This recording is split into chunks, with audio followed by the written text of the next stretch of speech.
Hello and welcome to Railroad Journeys Around the World.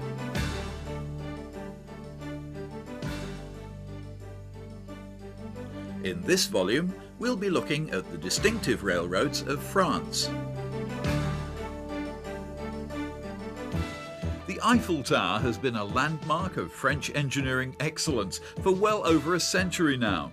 But equally, since the early 1980s, the TGV has also come to symbolise that same national pride in French achievement and style at its very best. But as we shall see, while TGV services have benefited from long-term planning and massive investment far beyond the wildest dreams of any British rail manager, the network as a whole is not without some serious financial problems. As well as looking at the still expanding TGV network in this programme, we will also be examining the role of the conventional intercity routes that still provide a very useful service linking many major French cities. In addition, we'll also be looking at the very important local services and branch lines that still abound throughout France, providing an essential rural lifeline for many passengers. We will also be highlighting the wide range of interesting motive power to be found throughout France, on loco-hauled secondary routes, through to the many variations of electric and diesel units to be found on the quieter provincial branch lines. The French capital, Paris, has a complex railway geography not vastly dissimilar to that of London. Fast travel between suburbs and city centre is provided by the RER network. The idea of RER, a kind of express underground, was first developed in the 1960s. Today there are 4 RER lines with a total route length of over 400 kilometres. Most of the city centre sections are in deep level tunnels, but there are some memorable surface sections too.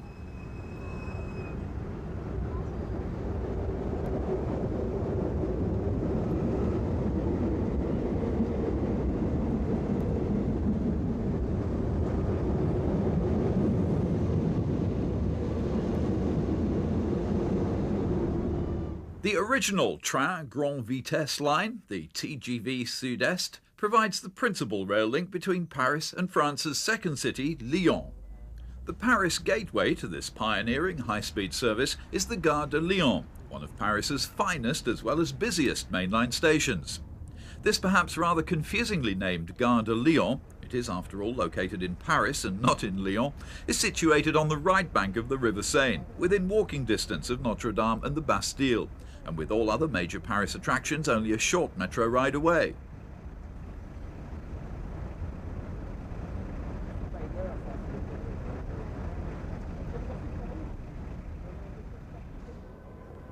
Mainline services run from Paris Gare de Lyon to the whole of southeast France. Conventional locomotive-hauled trains operate to Clermont-Ferrand in the Massif Central, a main line that was only electrified as recently as the 1980s, while TGVs dominate the scene on the main axis to Lyon and onwards to the Swiss Alps and the Mediterranean coast. Although most of the journey between Paris and Lyon uses dedicated TGV track, the last few kilometres at the Paris end make use of conventional railway, with TGVs running side by side with commuter trains and other non-TGV long-distance services. The TGV service between France's first and second cities is attractive for its frequency as well as its speed. There's about 1 train an hour for most of the day, and a half-hourly frequency at morning and evening peak periods. Although the TGV was originally conceived as a self-contained high-speed network with only limited running of TGV trains over conventional tracks, the situation today is very different. On the Sud-Est section alone, there are direct TGV services from Paris to no less than 37 stations, and only 3 of those are on the direct line of route to Lyon. Another part of France with plenty of railway interest is the Burgundy region around Dijon. Dijon itself is a major freight centre. In particular, this marshalling yard a few kilometres south of the city is an important node on SNCF's wagon load network, with mainline routes radiating from it to Paris, Lyon, Strasbourg and Bâle.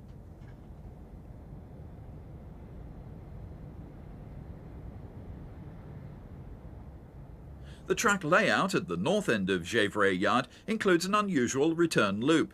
This enables trains from the south, such as this one, to enter the north end of the yard for ease of marshalling. This is a typically mixed consist for an SNCF wagon load service. At certain times of day, trains like this converge on Dijon every few minutes, although there are inevitably some slack periods too.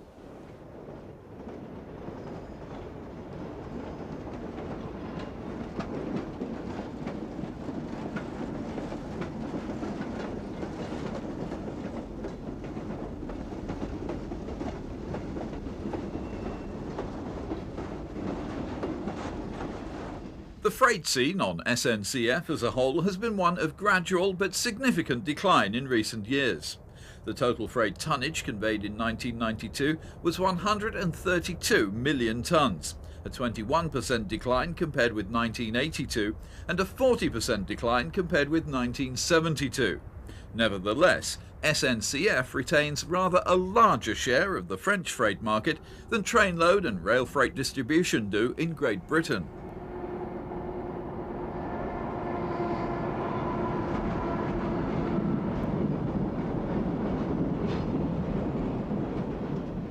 The balance between trainload and wagon load operation has shifted gradually in favour of full trainloads, just as it has in virtually every European country. And yet over a third of SNCF freight consignments still rely on the time-honoured wagon load system, with its characteristic trip workings, marshalling yards and trunk services.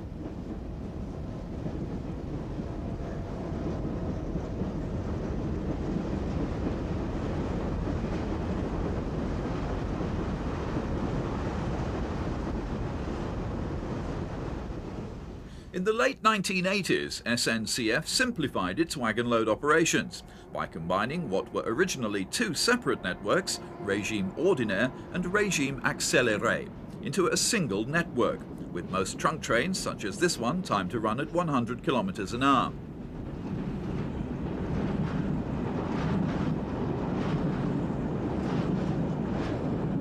Further rationalisation came in May 1993, with the result that many daytime trunk workings were cut out.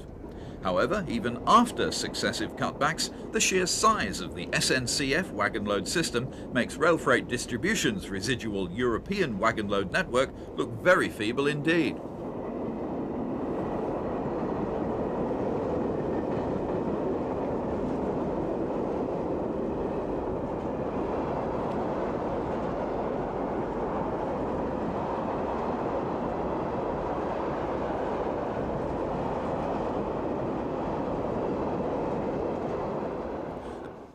Typical of many cross-country lines in rural France is the 97-kilometre-long route from Valence to Grenoble. The line supports a near-hourly service for most of the day, with all trains locomotive-hauled and most of them formed of modern Corail coaching stock. Romont-Bourg de Péage is the first stopping point after leaving Valence. Today it's a peaceful provincial station, but a plaque on the station building recalls less happy times during the Second World War, when French soldiers were commandeered by the Nazi forces for compulsory service in Germany.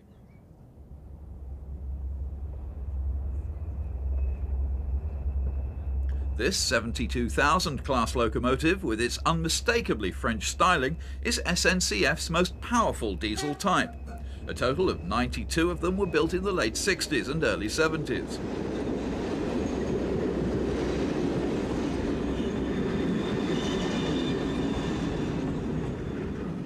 Other trains on the route are hauled by these 67,300 class locomotives, also built from the late 60s onwards. The line includes some impressive scenery, not least of which is this fine crossing of the river Isère, just south of Romont-Bourg de Péage.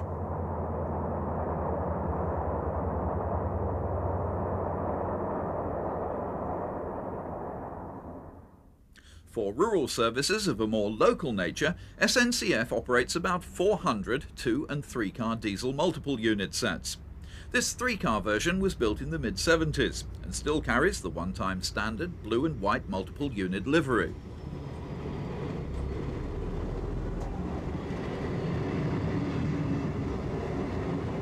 Looking deceptively modern is this 4630 class two-car unit. It's a member of SNCF's most numerous diesel multiple unit class, with a total fleet size of over 250 units.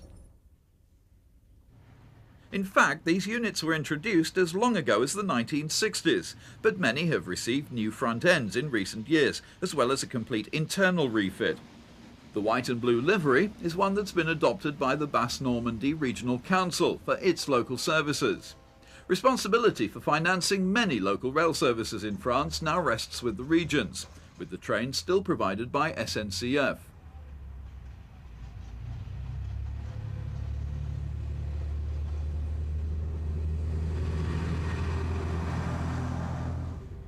These units are unrefurbished examples of the same class, still carrying the classic SNCF red and cream livery.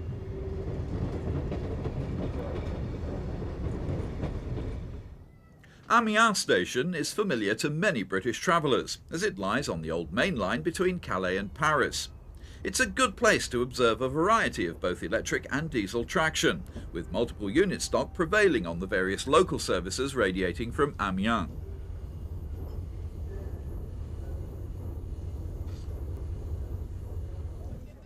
Although loadings on some services are good, most rural and secondary lines are struggling to cover their costs, and they do rely on support from local government. Here on the main line between Dijon and Metz, the cheapest way to provide a service is to use a diesel multiple unit, even though the route is electrified.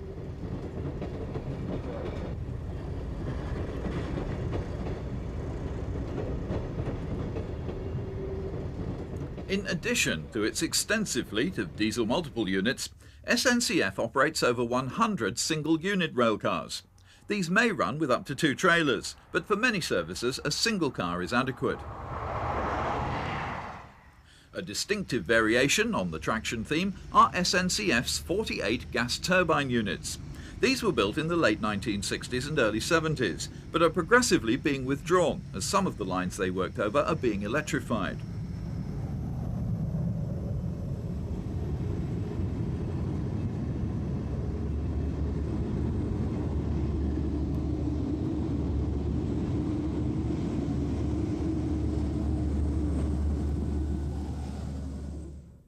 Located on the eastern side of the Massif Central is one of France's most important preserved railways.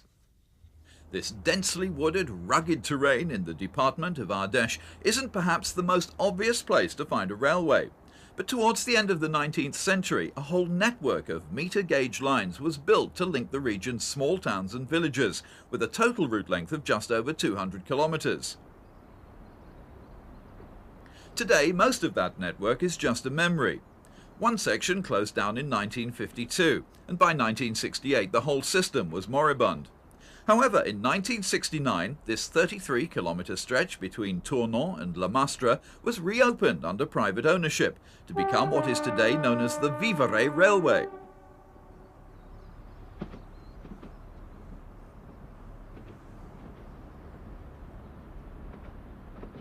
Although the Vivarais is primarily a steam railway, the first train of the morning is formed by this vintage railcar, dating back to the mid-1930s.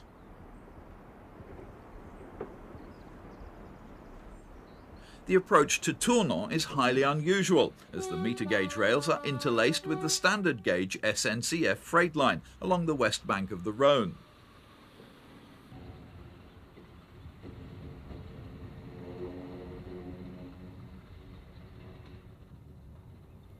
Tournon is where the Vivarais Railway has its engine shed, complete with a fine collection of vintage motive power and rolling stock. This 06060 Mallet is the oldest locomotive currently in stock, dating back to 1903. Mallets were preferred on the Vivarais system because of their superior adhesion, an important feature, bearing in mind the sharply undulating nature of the route. The shed at Tournon also houses up to 8 other steam locomotives, including this Mallet built at Belfort in 1932, and this Corpet 080 built in 1924. Today it's the turn of the oldest mallet, number 404, to work the first steam-hauled service of the day from Tournon to Le Mastre.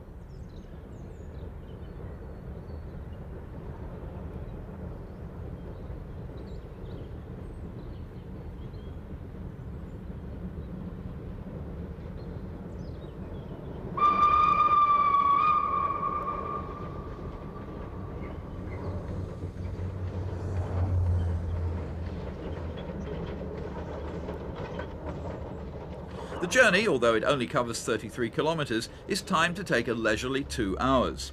This allows for the locomotive to take on water at one of the intermediate stations, while the passengers too can enjoy a visit to the refreshment room.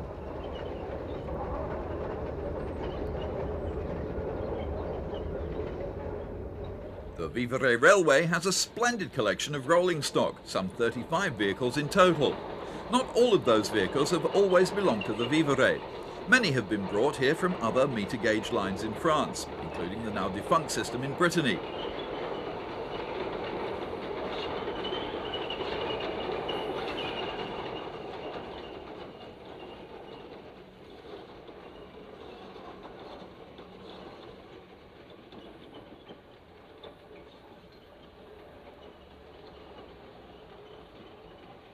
One of the most spectacular railways in France provides a link between the Mediterranean coast at Perpignan and La Tour de Carol, high in the Pyrenean province of Cerdagne. The first 46 kilometres from Perpignan to Villefranche are standard gauge and electrified at 1500 volts DC. This is the standard electrification system found throughout southern France. However, even this lower part of the line to Cerdagne has had a varied and unusual history. It was first provided with AC electrification as long ago as 1911 under a pilot scheme by the Midi Railway Company. It was then de-electrified in 1971 when the old equipment was life expired. Finally, new DC catenary was installed in 1984. Villefranche station marks the end of the standard gauge line from Perpignan and the start of the narrow gauge section. When the railway first came here, it carried substantial freight traffic from local mineral workings and quarries. Today, however, the freight has gone, and it's tourism that provides the greatest boost both to the railway and to the local economy in general. Time seems to have stood still for decades in some of the delightful villages around Villefranche.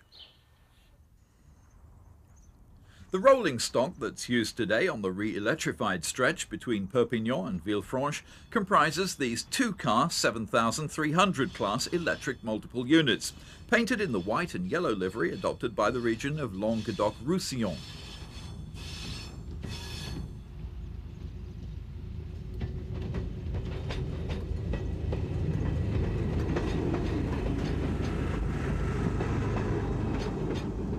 Beyond Villefranche, the railway passes through a wide range of mountain scenery, starting in the densely wooded Tête Valley and gradually winding its way up to the plateau of Cerdagne in the very heart of the Pyrenees. These 62 kilometres from Villefranche to the terminus of the line at La Tour de Carol are meter gauge, and the daily all-year-round train service is provided by rolling stock dating back to 1908. It's a most remarkable survivor.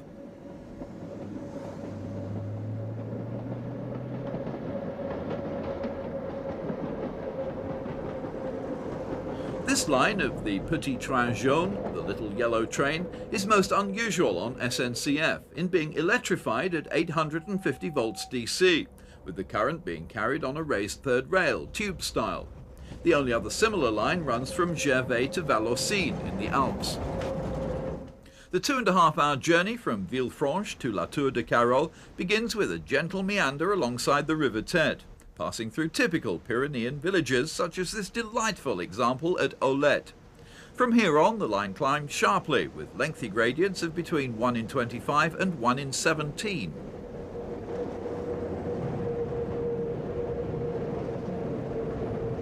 Between Olette and Thuès, the River Tête passes through the impenetrable gorge of Grau de Canavet, while the railway is forced up onto the mountainside, crossing several ravines with fine masonry arches and clinging to a series of seemingly precarious ledges hewn out of the solid rock.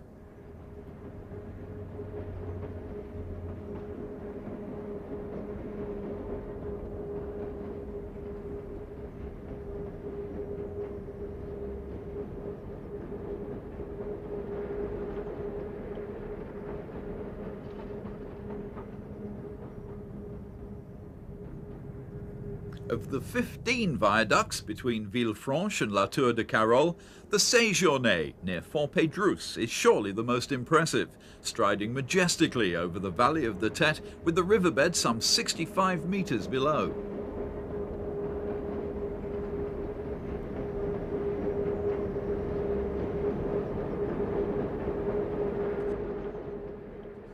The building of the line to Cerdagne was a major engineering triumph. It took a full 8 years, from 1903 to 1911, to complete the first 55 kilometres from Villefranche to Bourg-Madame.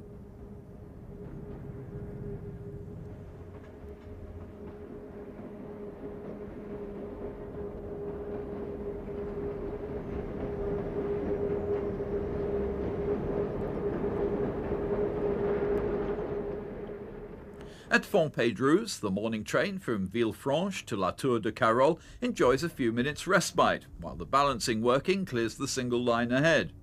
By this stage, the altitude of the line has already passed the 1,000 metre mark, significantly higher than any railway in Great Britain.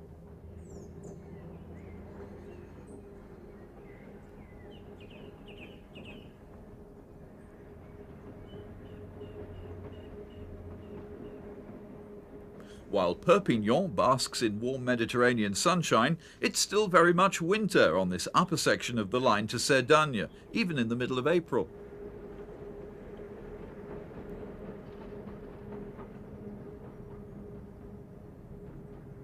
The line has now almost reached its very highest point, an altitude of 1,593 metres above sea level at Beaucaire. With a ruling gradient of 1 in 17, steam traction was never considered to be a viable option. This line was in fact one of the first in the world to be designed for electric operation.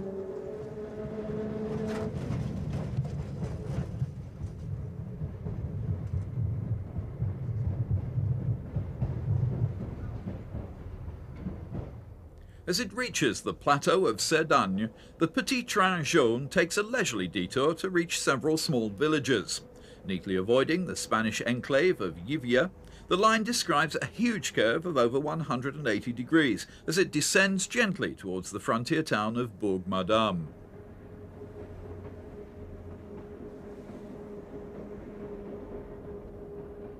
Geographically, this whole area lies on the Spanish side of the Pyrenean chain, and it did in fact belong to Spain until the French Cardinal Mazarin imposed his Treaty of the Pyrenees in the middle of the 17th century.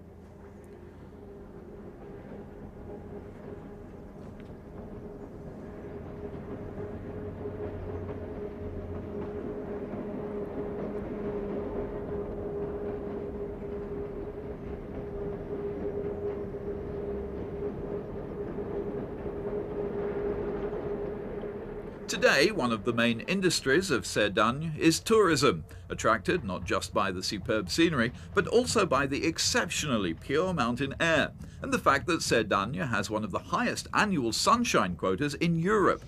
The railway undoubtedly owes its survival to that industry, with its 2 daily trains in each direction boosted to 5 in the summer season.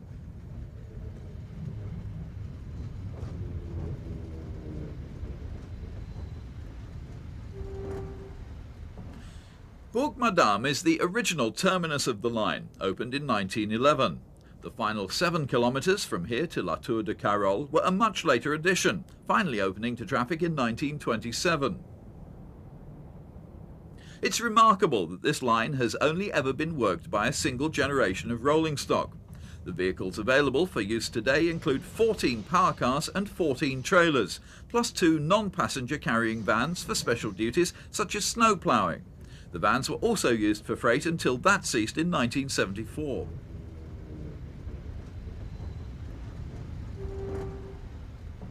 All the stock in use today was extensively modernised and refurbished in the 1960s and again in the 1980s.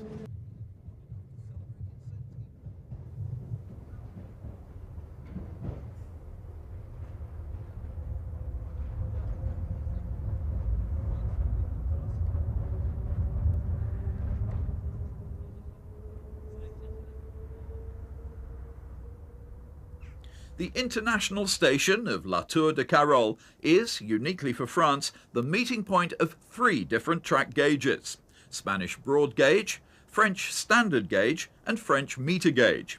The imposing station itself was completed in 1925.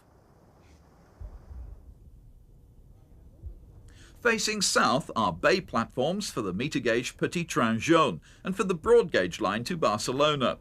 The Spanish train service is fairly sparse, with just 3 daily arrivals and 4 departures in the winter timetable. The station, however, is well equipped for its international role. It even has an excellent restaurant. Approaching La Tour de Carol from the north is the French standard gauge line from Toulouse. All trains on this line are normally worked by push-pull formations, such as this one, powered from the rear by an 8500 Class BB electric.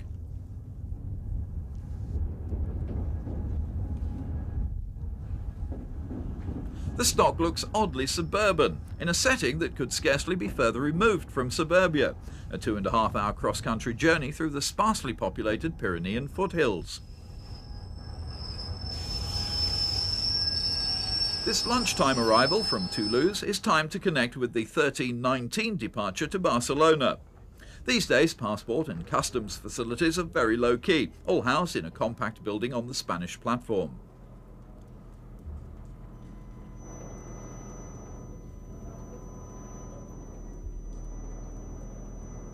The 8500 class locos used on the Toulouse service are a typical 1960s design. 6 of the Toulouse allocation have been named after local towns and regions. To the north of La Tour de Carol, the landscape is characterized by peaks and valleys of unsurpassed beauty. The mountains between Pic Carlit and Puy-Pedros rise to almost 3,000 meters and form a continuous east-to-west chain for about 15 kilometers. The only crossing point by road is the pass of Puy-Morens at an altitude of just under 2,000 meters. Frequently, the pass of Puy-Morens is blocked by snow, and the railway, with its 6-kilometre-long tunnel, provides the only means of access between Cerdagne and the north. Soon, however, the railway will lose its natural advantage, as work is well underway on a parallel road tunnel.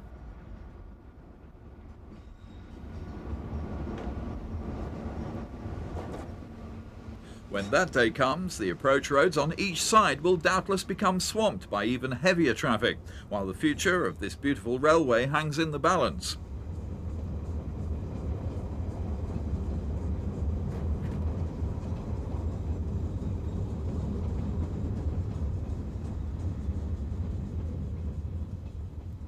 Already, one rail crossing of the Pyrenees has been closed, and this line could well be the next if its already low traffic volumes fall further.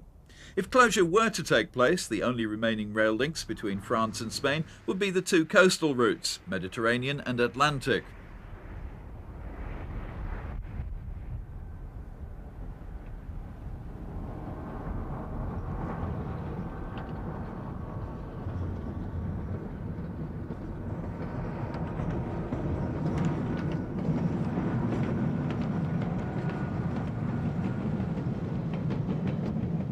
At present, there are some extremely good offers available from most of the various cross-channel ferry companies.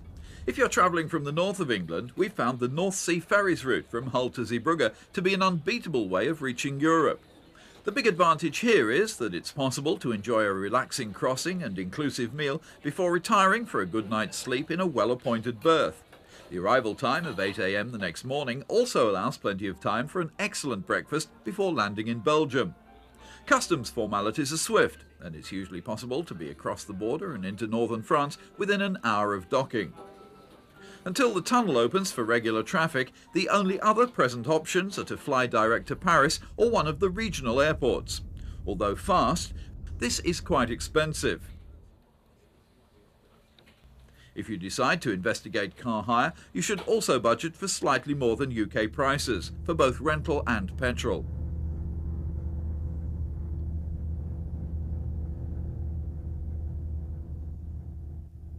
One advantage in making a conventional cross-channel crossing is that many of the continental ports, and in particular Zeebrugge, are busy with rail freight traffic, while in the docks area it's often possible to photograph interesting local movements at close hand.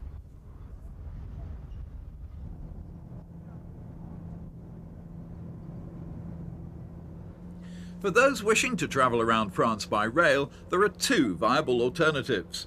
The first is the Interrail Pass for under 26ers. For 15 days unlimited travel in Belgium, France, Luxembourg and the Netherlands.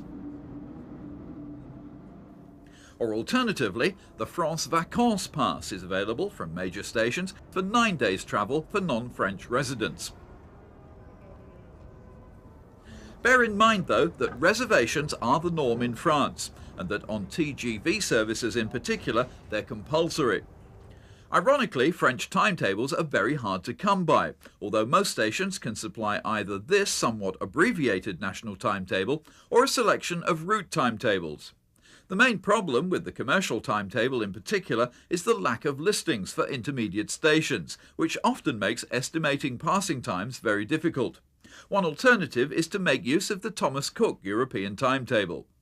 To sum up, travel throughout France in search of rail action is immensely rewarding, and most people, particularly if you make some effort at speaking their language, are incredibly patient and helpful.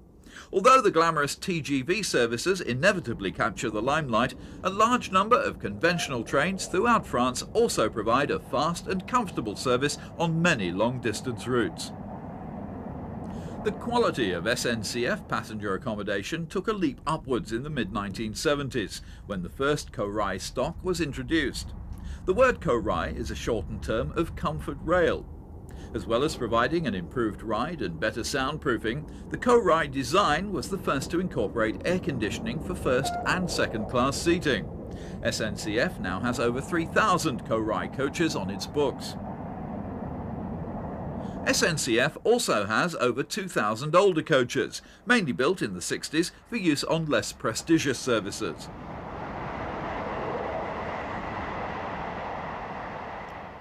While it's understandable that the TGV attracts the biggest share of SNCF's investment programme, some would argue that this is at the expense of conventional trains. Journey times on non-TGV routes have scarcely improved in recent years, while on routes where there is a TGV service, conventional trains are often very few and far between. This wouldn't matter perhaps, except for the fact that travelling by TGV is expensive. Some passengers would doubtless prefer to have a cheaper, albeit slower, option.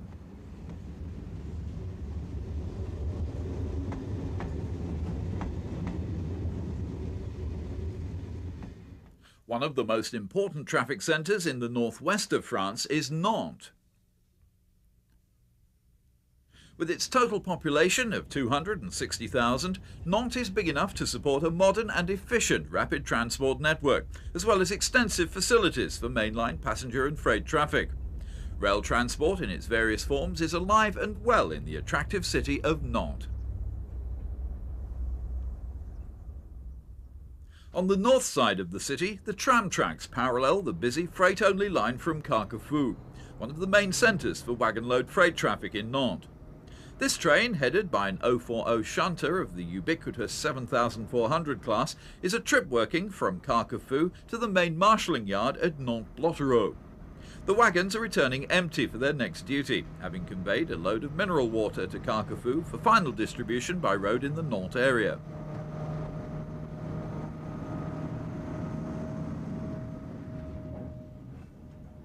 The near-coastal location of Nantes has helped it to become a major economic and industrial centre, a fact that's reflected in the steady volumes of freight traffic to be seen on the main routes radiating from the city.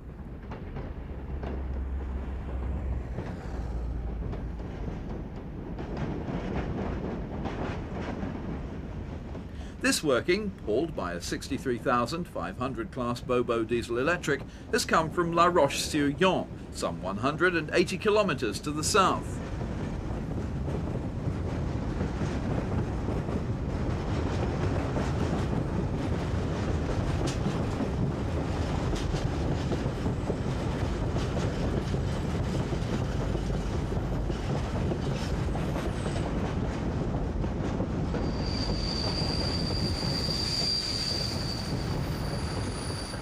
Wagon load freight to and from the Nantes area is currently sorted here at Blottereau Yard, a few kilometres east of the city centre on the main line to Paris. Although still busy by UK standards, the yard hasn't operated to full capacity for some time now.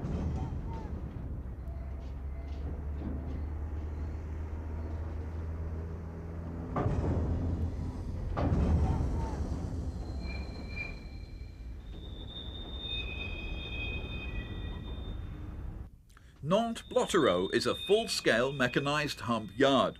Although the yard still looks busy, particularly during the early evening, it is in fact only handling a small fraction of the traffic it was designed for.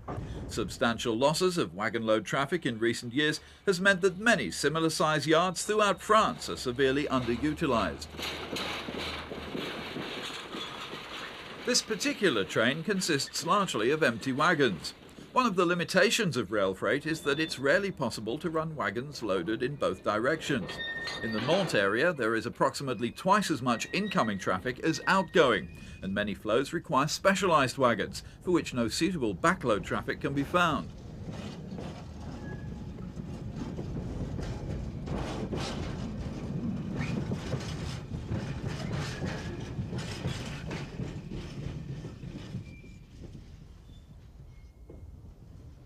One of the more unusual wagon load traffics is irradiated nuclear fuel. This is big business for SNCF, as the French government relies very heavily on nuclear fuel for its power generation.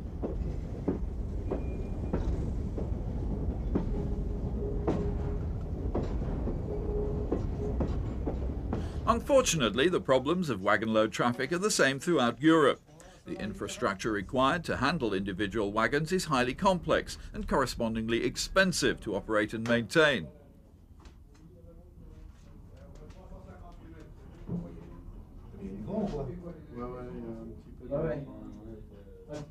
With the volume of traffic sinking rapidly, wagon load movements have fallen by 65% in the past decade.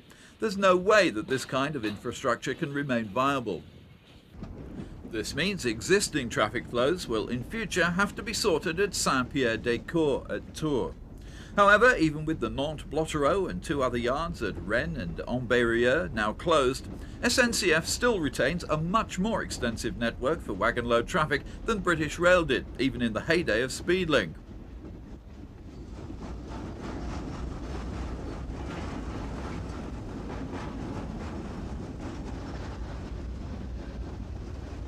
In summer 1994, SNCF operated a total of 19 hump marshalling yards, plus dozens of smaller facilities with a more local or specialised role.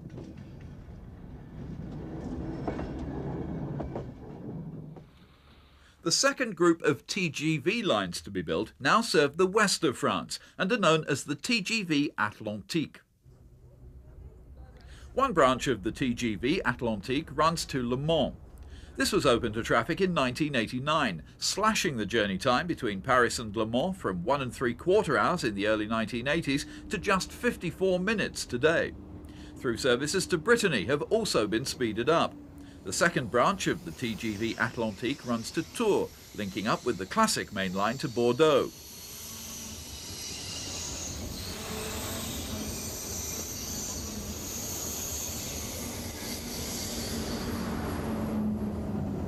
The service pattern of the TGV Atlantique is rather more complex than on the Sud-Est lines.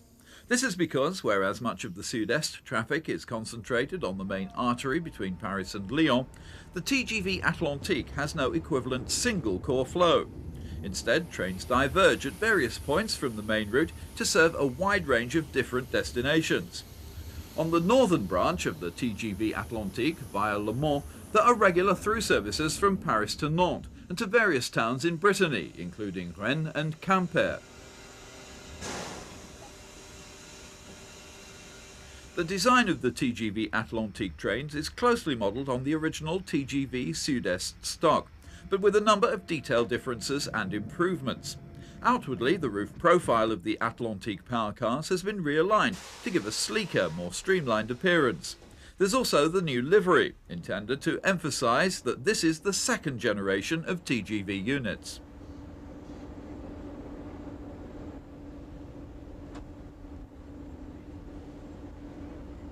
The Atlantique units have a new type of pantograph to permit higher speeds, while the number of powered bogies per unit has been reduced from 6 to 4. The standard train length of the TGV Atlantique is 2 power cars plus 10 intermediate trailers. The TGV Sud-Est trains, by comparison, have only 8 trailers. This increase has been made possible by the use of synchronous 3-phase motors, and it also reflects the fact that the Atlantique lines have fewer gradients than the Sud-Est network.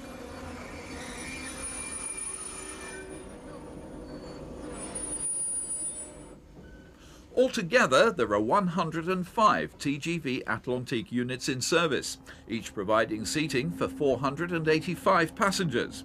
As with the Sud-Est stock, 2 units can be coupled together and operate in multiple on busier services.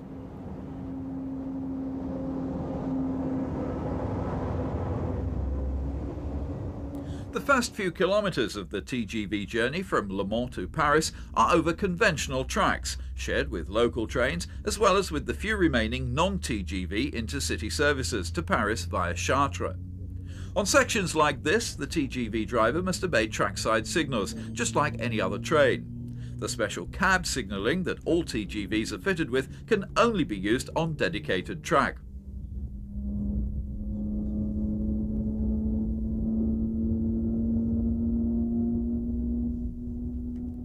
All TGVs can operate under both French electrification systems, 25 kV AC on all dedicated TGV lines and on some classic routes, and 1500 volts DC on the remainder of classic routes. Separate pantographs are fitted for the 2 systems. Many journeys, including this one, do involve a change of voltage en route.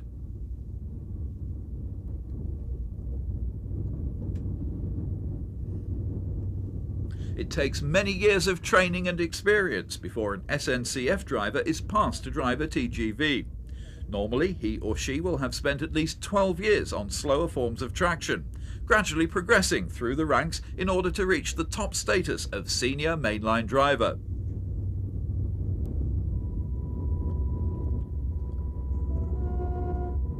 With Le Mans now 20 kilometers behind us, the classic route to Paris via Chartres has been left behind, and the dedicated TGV line swings round sharply to the east. At this point, it passes over the alignment of the future Le Mans avoiding line, and will bring further significant reductions in journey times to places like Rennes and Quimper.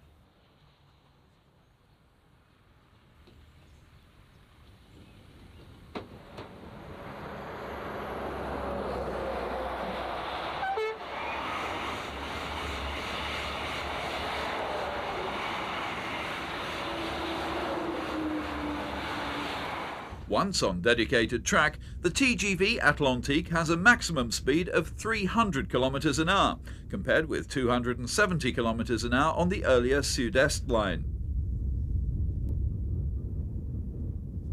At this kind of speed, it isn't practicable to rely on conventional trackside signalling.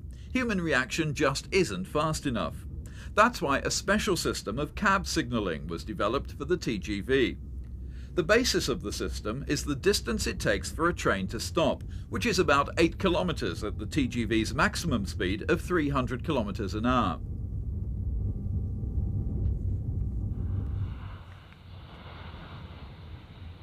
Although in normal service conditions the train speed is manually controlled by the driver, there is a fail-safe backup system which imposes the correct speed if for any reason the driver fails to respond. It's always desirable, however, for the driver to retain manual control, as he can use his detailed knowledge of the line to brake more effectively and conserve energy in a way that electronics cannot. Each 8-kilometre stretch is divided up into 3 or 4 signalling or block sections. Information about the state of those sections is conveyed to the train by means of track circuits and displayed on the driver's console. The driver can then adjust his speed accordingly.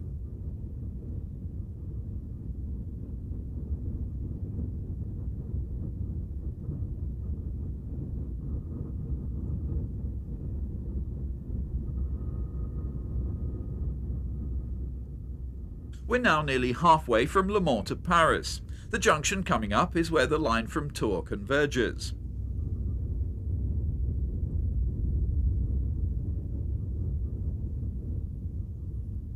The cab signalling on the TGV Atlantique allows for a remarkably short headway between trains, just 4 minutes. That means that a service frequency of 15 trains an hour is theoretically possible. The signalling is also flexible enough to allow one train to overtake another. Here we're passing the TGV Réseau set.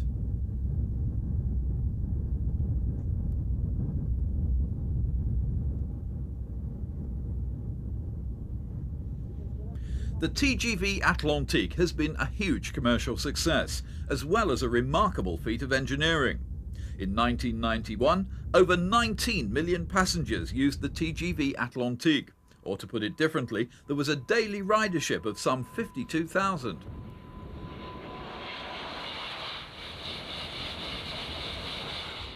Custom is attracted to the TGV Atlantique not only by shortened journey times, but also by the train's excellent standards of comfort and onboard facilities.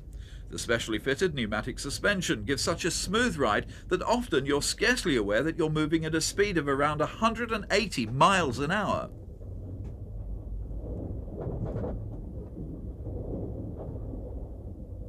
Each train includes a spacious bar and lounge car. As well as providing an outlet for drinks and snacks, it's a place where passengers are encouraged to linger and socialise. The bar area also includes a small shop where you can buy other items, such as magazines. As with the rest of the train, the decor is functional but tasteful.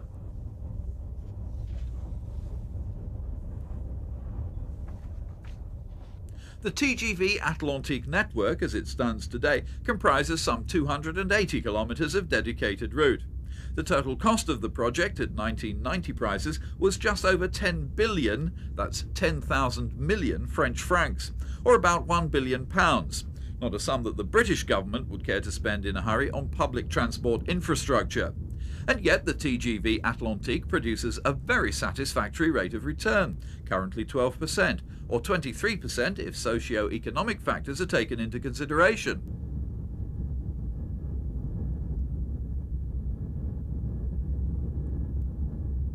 The TGV has won overwhelming approval from the French population. In many areas, people have fought hard to support the building of the new TGV lines, in stark contrast to the fierce opposition mounted in Kent to the planned high-speed Channel Tunnel link. An example of local support is the TGV station at Vendôme on the line to Tours. This was partly funded by the local authority because of the prosperity it would bring to the town.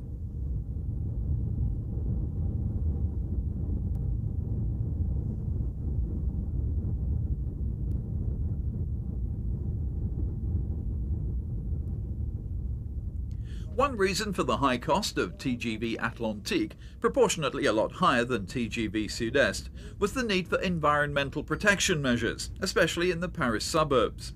While TGV Sud-Est is entirely above ground, the Atlantique line includes just over 7 kilometres of tunnel. The tunnels are bored at a wider gauge than strictly necessary in order to reduce aerodynamic pressures. Great attention has also been placed on containing any sound from the line as far as possible. This is achieved by using concrete barriers near built-up areas to deflect the noise of the passing train.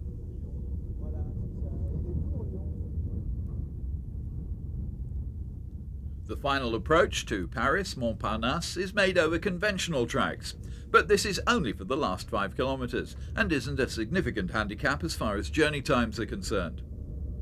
Just outside Montparnasse is Châtillon Depot, where all 105 Atlantique train sets are maintained. Normally a set will visit the depot at least once every 24 hours. All the approach tracks to Montparnasse are signalled for reversible working, but even so the timetable has to be carefully constructed to avoid conflicting movements. The tracks on the left are the ones that lead to the depot.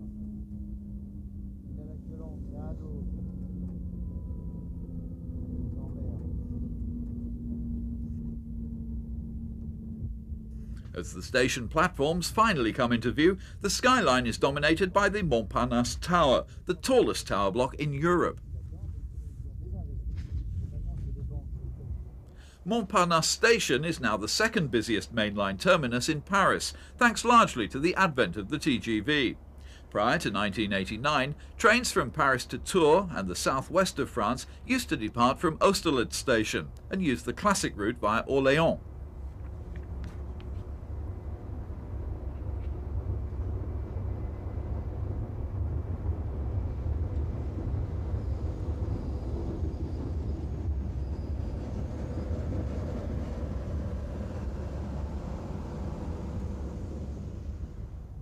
The TGV concept has been one of the outstanding success stories in the history of European railways. In their first 10 years of service, TGV trains carried over 200 million passengers, and the TGV network is still expanding.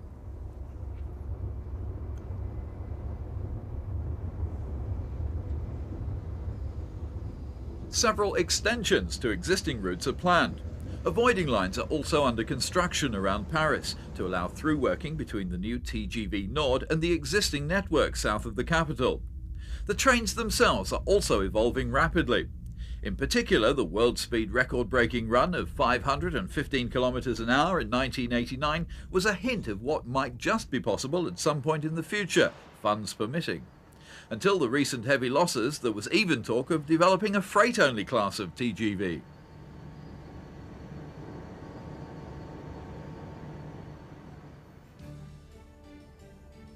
We do hope that you've enjoyed this look at the unique railroads of this fascinating country.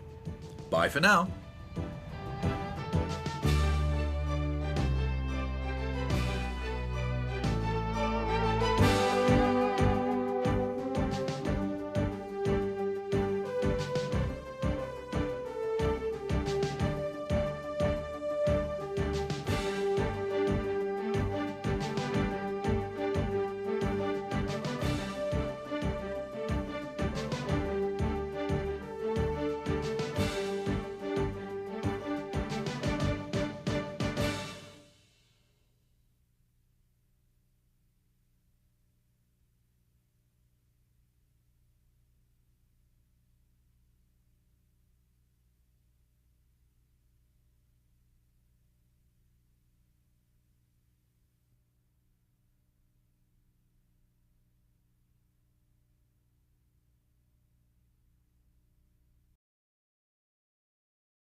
The freight scene on SNCF as a whole has been one of gradual but significant decline in recent years. The total freight tonnage conveyed in 1992 was 132 million tonnes, a 21% decline compared with 1982 and a 40% decline compared with 1972. Nevertheless, SNCF retains rather a larger share of the French freight market than trainload and rail freight distribution do in Great Britain.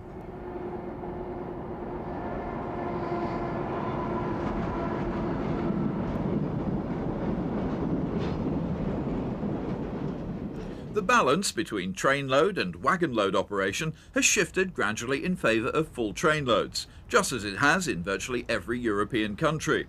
And yet over a third of SNCF freight consignments still rely on the time-honoured wagon load system, with its characteristic trip workings, marshalling yards and trunk services.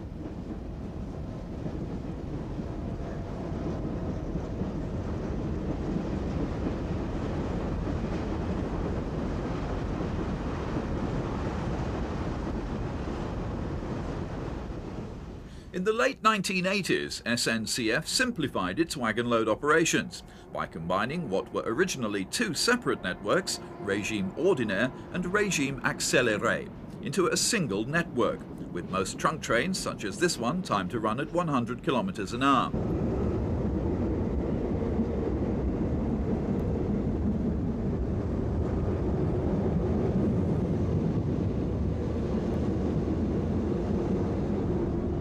The original Train Grand Vitesse line, the TGV Sud-Est, provides the principal rail link between Paris and France's second city, Lyon.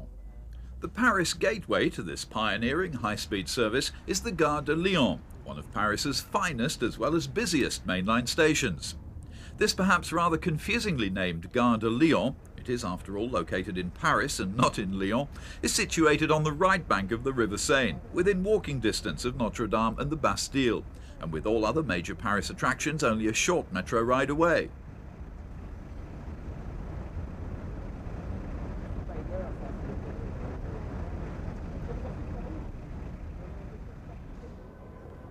Mainline services run from Paris, Gare de Lyon to the whole of southeast France. Conventional locomotive-hauled trains operate to Clermont-Ferrand in the Massif Central, a main line that was only electrified as recently as the 1980s, while TGVs dominate the scene on the main axis to Lyon and onwards to the Swiss Alps and the Mediterranean coast. Although most of the journey between Paris and Lyon uses dedicated TGV track, the last few kilometres at the Paris end make use of conventional railway, with TGVs running side by side with commuter trains and other non-TGV long-distance services. The TGV service between France's first and second cities is attractive for its frequency as well as its speed. There's about one train an hour for most of the day, and a half-hourly frequency at morning and evening peak periods. Although the TGV was originally conceived as a self-contained high-speed network with only limited running of TGV trains over conventional tracks, the situation today is very different. On the Sud-Est section alone, there are direct TGV services from Paris to no less than 37 stations, and only 3 of those are on the direct line of route to Lyon. Another part of France with plenty of railway interest is the Burgundy region, around Dijon. Dijon itself is a major freight centre. In particular, this marshalling yard a few kilometres south of the city is an important node on SNCF's wagon-load network, with mainline routes radiating from it to Paris, Lyon, Strasbourg and Bâle.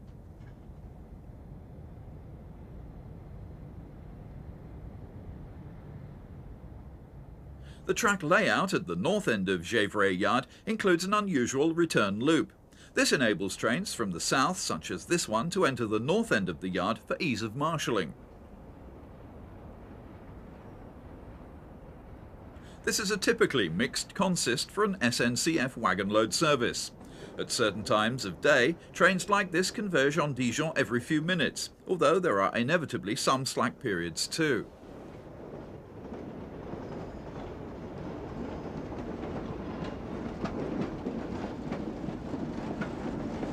National pride in French achievement and style at its very best. But as we shall see, while TGV services have benefited from long-term planning and massive investment far beyond the wildest dreams of any British rail manager, the network as a whole is not without some serious financial problems.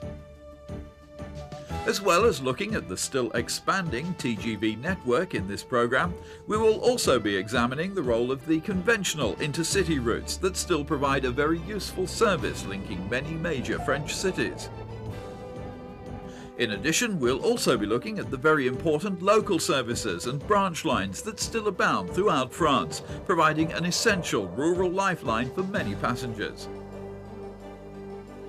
We will also be highlighting the wide range of interesting motive power to be found throughout France, on loco-hauled secondary routes, through to the many variations of electric and diesel units to be found on the quieter provincial branch lines. The French capital, Paris, has a complex railway geography not vastly dissimilar to that of London. Fast travel between suburbs and city centre is provided by the RER network. The idea of RER, a kind of express underground, was first developed in the 1960s. Today there are 4 RER lines with a total route length of over 400 kilometres. Most of the city centre sections are in deep level tunnels, but there are some memorable surface sections too.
Hello and welcome to Railroad Journeys Around the World.